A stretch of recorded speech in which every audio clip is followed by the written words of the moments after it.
আমন্ত্রণ দেশ বাংলায়, সঙ্গে আছি আমি লাবণুর রহমান। শুরুতেই সংবাদ শিরোনাম।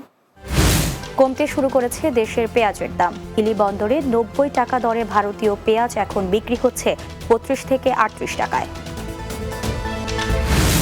এবং শীত মৌসুমেও প্রায় পর্যটক শূন্য প্রাকৃতিক সৌন্দর্য মণ্ডিত শেরপুরের গজনী অবকাশ কেন্দ্র, হতাশ ব্যবসায়ী ও ইজারাদাররা।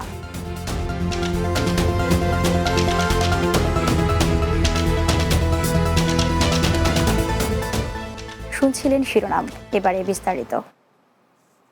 কমতে শুরু করেছে দেশের পেঁয়াজের দাম। হিলিস্থল বন্দরে 90 টাকা দরে ভারতীয় পেঁয়াজ এখন বিক্রি হচ্ছে 32 থেকে 38 টাকায়। ব্যবসায়ীরা বলছেন, ধীরে ধীরে স্বাভাবিক হতে শুরু করেছে পেঁয়াজের বাজার। 2 সপ্তাহের ব্যবধানে পেঁয়াজের দাম অর্ধেকে নেমে এসেছে। 80 থেকে 90 টাকা কেজি দরে ভারতীয় পেঁয়াজ এখন বিক্রি হচ্ছে 32 থেকে 38 টাকায়। আগামী 2-1 সপ্তাহের মধ্যে ভারতীয় পেঁয়াজের দাম আরও কমে আসতে পারে বলে ধারণা তাদের। এছাড়াও খোলা বাজারে দেশীয় পেঁয়াজের সরবরাহ বেড়েছে। বান্দরবানের লামা উপজেলার সরই ইউনিয়নের পূর্ব বেতছড়া পাড়ায় অগ্নিকাণ্ডে ত্রিপুরা সম্প্রদায়ের 17টি বসতঘর পুড়ে যাওয়ায় ঘটনাস্থল পরিদর্শন করেছেন পার্বত্য চট্টগ্রাম বিষয়ক মন্ত্রণালয়ের উপদেষ্টা সুপ্রদীপ চাকমা। শুক্রবার তিনি অগ্নিকাণ্ডের ঘটনাস্থল পরিদর্শন করেন। ঘটনার সাথে জড়িত কাউকে ছাড় দেওয়া হবে না বলেও জানান তিনি। এ সময় উপস্থিত ছিলেন বান্দরবান পার্বত্য জেলা পরিষদের চেয়ারম্যান অধ্যাপক থানজামা লুসাই, জেলা প্রশাসক শাহ মোজাহিদ উদ্দিন, পুলিশ সুপার মোহাম্মদ শহীদুল্লাহ কাউসার সহ বিভিন্ন সরকারি বেসরকারি দফতরের কর্মকর্তারা। সিলেট সিটি কর্পোরেশনের সাবেক মেয়র ও বিএনপির চেয়ারপারসনের উপদেষ্টা আরিফুল হক চৌধুরী বলেছেন, শিল্পী শফিকুন নূরের অতীত কর্মকাণ্ডগুলো ভবিষ্যৎ প্রজন্মের কাছে তুলে ধরতে হবে। সারদা স্মৃতি ভবনের হলরুমে শিল্পী গীতিকার শফিকুন নূর স্মরণানুষ্ঠানে তিনি এসব কথা বলেন।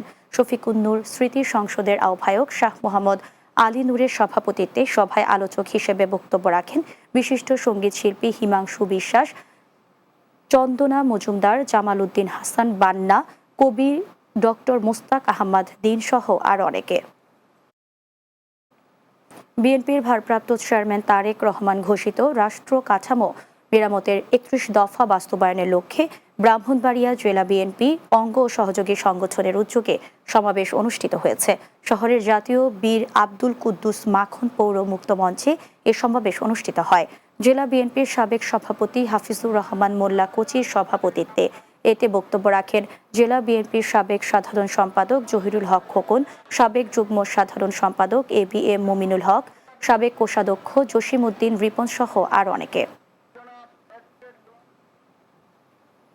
প্রাকৃতিক সৌন্দর্য উপভোগের অন্যতম জায়গা শেরপুরের গজনী অবকাশ কেন্দ্র, যা দেখতে প্রতি বছরই ভিড় লেগে থাকে পর্যটকদের। কিন্তু শীতের শুরুতে তেমন পর্যটকের দেখা না মেলায় হতাশ ব্যবসায়ী ও ইজারাদাররা। পর্যটক ও স্থানীয়রা বলছেন, নতুন নতুন রাইড ও আবাসনের সুবিধা না থাকায় কমেছে পর্যটক। গজনী অবকাশ কেন্দ্র ঘুরে প্রতিবেদনটি তৈরি করেছেন মোহাম্মদ নাইম ইসলাম। আরও জানাচ্ছেন মাসুদ রানা। শেরপুরের ঝিনাইগাতি উপজেলা গারো পাহাড়ে পাদদেশে অবস্থিত গজনী অবকাশ কেন্দ্র। বছর জুড়ে পর্যটকদের আনাগোনা লেগে থাকে বন পাহাড়ে এই গজনীতে। বিশেষ করে শীতকালে গারো পাহাড়ের সৌন্দর্য দেখতে দূর দূরান্ত থেকে আসেন ভ্রমণ পিপাসুরা। তবে পর্যটকরা বলছেন, নতুন নতুন রাইড ও আবাসনের সুবিধা না থাকায় কমেছে পর্যটক। যে পর্যটক থাকার কথা সেরকম পর্যটক নেই। থাকার কোনো সুব্যবস্থা থাকতো তাহলে আমরা অবশ্যই থাকতে ব্যবস্থা নিতাম। শীত মৌসুমের শুরুতে পর্যটক কম থাকায় হতাশায় রয়েছেন এখানকার ব্যবসায়ী ও ইজারাদাররা। গত বছরের তুলনায় এইবার একেবারে পর্যটক শূন্য। নতুন নতুন মাল তুলছে দোকানে, তো পর্যটক নাই। মানে আমাদের এখানে ব্যবসা বাণিজ্য কম। জেলার সবচেয়ে বড় এই পর্যটন কেন্দ্রে গত 15 বছরের তুলনামূলক উন্নয়ন হয়নি, বরং উন্নয়নের অর্থ মেরে দেওয়ার অভিযোগ রয়েছে জেলা প্রশাসকের কাছে। এখানে সংস্কার দাবি স্থানীয়দের। গত 15 বছরে দৃশ্যমান কোনো উন্নয়ন হয়নি। এখানে সংস্কার করা দরকার ব্যাপকভাবে। শীত মৌসুমে পর্যটক না এলে লোকসান গুনতে হবে ব্যবসায়ীদের, বলছেন গজনী অবকাশ কেন্দ্রের ব্যবসায়ী নেতা। 70 লাখ টাকা দিয়ে ইজারা নিছি, এই পর্যন্ত এখন 6 মাস চলে গেছে, এখন পর্যন্ত 10 লাখ টাকা কালেকশন হয় নাই। তো এইভাবে চলতে থাকলে তো আমাদের একবারে লসে পড়ে যাব। জেলা প্রশাসনের উদ্যোগে 1993 সালে 90 একর জমির উপর গড়ে তোলা হয় গজনী অবকাশ পর্যটন কেন্দ্র। Desk report, Bangla TV. নারায়ণগঞ্জের রূপগঞ্জে পূর্ব শত্রুতার জেরে তানভীর হাসান ভূঁইয়া মিলন নামের এক ব্যবসায়ীর বাড়িতে গুলিবর্ষণ ও হামলার ঘটনা ঘটেছে। এ ঘটনায় ভুক্তভোগী তানভীর হাসান মিলন বাদী হয়ে রূপগঞ্জ থানায় একটি লিখিত অভিযোগ দায়ের করেন। রূপগঞ্জ প্রেস ক্লাবের আয়োজিত সংবাদ সম্মেলনে ভুক্তভোগী তানভীর একথা জানান। স্থানীয়রা পুলিশকে খবর দিলে রূপগঞ্জ থানার উপপরিদর্শক কামরুল ইসলাম সহ পুলিশ ঘটনাস্থলে গিয়ে যুবলীগ নেতা রায়হান কবির সুমনকে আটক করে। এ বিষয়ে রূপগঞ্জ থানার ওসি লিয়াকত আলী জানান, অভিযোগ পেয়েছি, তদন্ত সাপেক্ষে ব্যবস্থা নেওয়া হবে।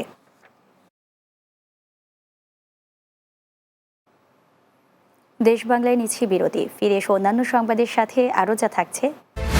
কিশোরগঞ্জের হাওরে শুরু হয়েছে সমলয় পদ্ধতিতে বোরো ধানের আবাদ, কম খরচে চাষিরা লাভবান হবেন বলছেন কৃষি বিভাগ।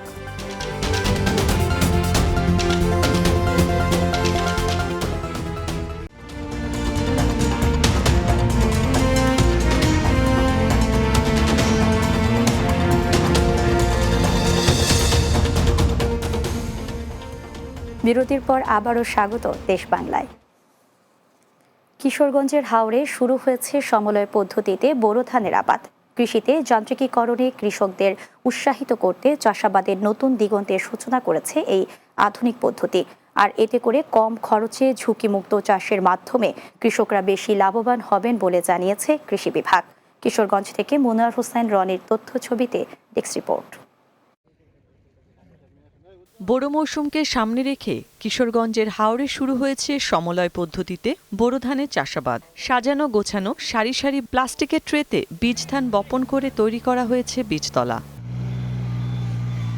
হাওড়াঞ্চলের বোরো চাষকে আধুনিক কৃষিতে রূপান্তরিত করতে প্রশাসন ও কৃষি বিভাগের উদ্যোগে সরকারি প্রণোদনায় চলছে সমলয় চাষাবাদ। কম সময়ে কম শ্রমিক এবং কম খরচে খুব সহজে বোরো চাষ করতে পেরে খুশি হাওড়াঞ্চলের কৃষকরা। সমলয়ের মাধ্যমে চাষ করলে ধান বেশি হয়, খরচ কম হয়, একবারে কাটা হয়, একসাথে রোপণ করা হয়, আমাদের আগাম বন্যার জন্য আমাদের উপকারী। বছর যদি ফলনটা ভালো হয়, আগামীতে অনেক কৃষকের আগ্রহ অনেক বাড়বে।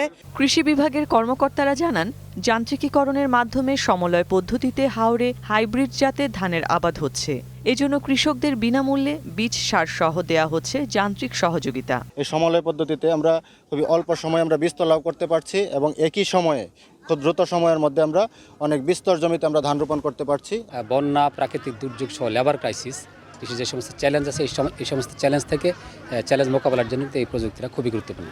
আগামী কয়েক বছরে পুরো হাওড়াঞ্চল কৃষি যান্ত্রিকীকরণের আওতায় আসবে বলে আশা করছে কৃষি বিভাগ। এর মাধ্যমে উৎপাদন বৃদ্ধি হওয়ায় দেশের অর্থনীতিতে বিশাল অবদান রাখবে বলে মনে করেন জেলা প্রশাসক। খুব দ্রুত সময়ে একটা নিবিড় পদ্ধতিতে এই যে আমাদের বোরো উৎপাদনের, আমাদের যে ধানের যে উৎপাদন সেটা বৃদ্ধি পাবে। আমরা আশা করছি এতে আমাদের কৃষক যারা আছেন, সাধারণ কৃষক যারা আছেন, তারা উপকৃত হবেন। চলতি মৌসুমে জেলায় 1,67,100 হেক্টর জমিতে বোরো ধান আবাদের লক্ষ্যমাত্রা নির্ধারণ করা হয়েছে। আর উৎপাদন লক্ষ্যমাত্রা ধরা হয়েছে 7,57,383 মেট্রিক টন চাল। Desk report, Bangla TV. আলোহা Bangladesh নোয়াখালীর জেলা শাখার উদ্যোগে গণিত ও চিত্রাঙ্কন প্রতিযোগিতা 2024 এর বিজয়ী শিক্ষার্থীদের মাঝে পুরস্কার বিতরণ করা হয়েছে। জেলা শহর মাইজদির নবাব কনভেনশন হলে এই পুরস্কার বিতরণ করা হয়। অনুষ্ঠানে প্রধান অতিথি ছিলেন জেলা শিক্ষা অফিসার নূর উদ্দিন মোহাম্মদ জাহাঙ্গীর। প্রতিষ্ঠানের ব্রাঞ্চ ওনার দিদারুল ইসলামের সভাপতিত্বে এতে বিশেষ অতিথি ছিলেন জেলা প্রাথমিক শিক্ষা অফিসার মনসুর আলী চৌধুরী, আলোহা বাংলাদেশ নোয়াখালী শাখার কোঅর্ডিনেটর অনামিকা সূত্রধর সহ আর অনেকে। হবিগঞ্জের মাধবপুর উপজেলার কাশিমনগর আইডিয়াল হাই স্কুলের বার্ষিক পরীক্ষা ফলাফল ও পুরস্কার বিতরণী অনুষ্ঠিত হয়েছে। বিদ্যালয়ের মাঠে এ উপলক্ষে আলোচনা সভার আয়োজন করা হয়। কাশিমনগর আইডিয়াল হাই স্কুলের প্রধান শিক্ষক আল মাসুদ লোকমানের সভাপতিত্বে এতে প্রধান অতিথি ছিলেন চৌমোহনী ইউনিয়নের চেয়ারম্যান মাহবুবুর রহমান সোহাগ। বিশেষ অতিথি ছিলেন প্রধান শিক্ষক শামসুর রহমান, বিশিষ্ট সমাজসেবক মির্জা ইকরাম, নাহিদ আহমেদ সহ অন্যান্যরা। নারায়ণগঞ্জের সিদ্ধিরগঞ্জে আর্ন অ্যান্ড লিভ নামের একটি বেসরকারি সামাজিক সংগঠনের পক্ষ থেকে অসহায়, দুস্থ ও ছিন্নমূল মানুষের মাঝে শীতবস্ত্র বিতরণ করা হয়েছে। শুক্রবার নিমাই কাশারি এলাকায় সংগঠনটির অস্থায়ী কার্যালয়ে আর্ন অ্যান্ড লিভের প্রতিষ্ঠাতা পরিচালক লন্ডন প্রবাসী ফরিদা ইয়াসমিন জেসির সার্বিক ব্যবস্থাপনায় এসব বিতরণ করা হয়। হাসান মজুমদার বাবলুর সার্বিক তত্ত্বাবধানে আয়োজিত অনুষ্ঠানে উপস্থিত ছিলেন কোটা সংস্কারকারীদের নেতা দৈনিক ইনক্লাবের সিনিয়র সহ সম্পাদক মোহাম্মদ আব্দুল ওদুদ, ধর্ম বিষয়ক উপদেষ্টার ব্যক্তিগত সচিব আশিকুর রহমান আশিক সহ অন্যান্যরা। এদিকে নাটোরের স্বেচ্ছাসেবী সংগঠন আর্ন অ্যান্ড লিভের আয়োজনে প্রতিবন্ধীদের মাঝে শীতবস্ত্র বিতরণ করা হয়েছে। অনুষ্ঠানে উপস্থিত ছিলেন ঝলমলিয়া হাইওয়ে থানার ভারপ্রাপ্ত কর্মকর্তা মাহবুব রহমান সহ স্থানীয় গণ্যমান্য ব্যক্তিবর্গ। কিশোরগঞ্জ ভৈরবে নিরাপদ সড়ক চাই 31তম প্রতিষ্ঠা বার্ষিকী পালিত ও বৈষম্য বিরোধী ছাত্র জনতার আন্দোলনে আহতদের মাঝে নগদ অর্থ ও শীতবস্ত্র বিতরণ করা হয়েছে। উপজেলা আধুনিক হলরুমে এ উপলক্ষে আলোচনা সভা অনুষ্ঠিত হয়। নিশ্চা ভৈরব শাখার সভাপতি ও উপজেলা বিএনপির সাধারণ সম্পাদক মোহাম্মদ আরিফুল ইসলামের সভাপতিত্বে সভায় প্রধান অতিথি হিসেবে বক্তব্য রাখেন ঢাকা জেলার দায়রা জজ মোহাম্মদ হেলাল উদ্দিন।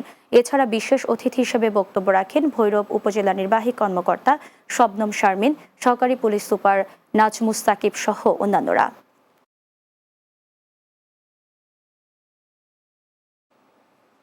শেষ করছি দেশ বাংলা।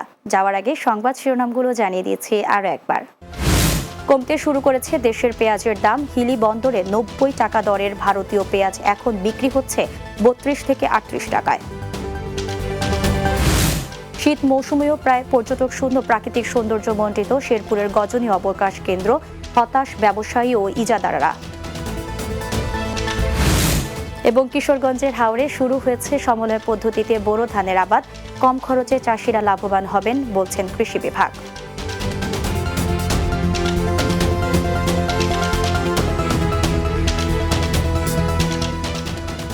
এই ছিল দেশ বাংলায়। আমাদের পরবর্তী সংবাদ বিকেল 4টা 30 মিনিটে দিনের বাংলা দেখার আমন্ত্রণ রইল। এতক্ষণ সঙ্গে থাকার জন্য ধন্যবাদ সবাইকে।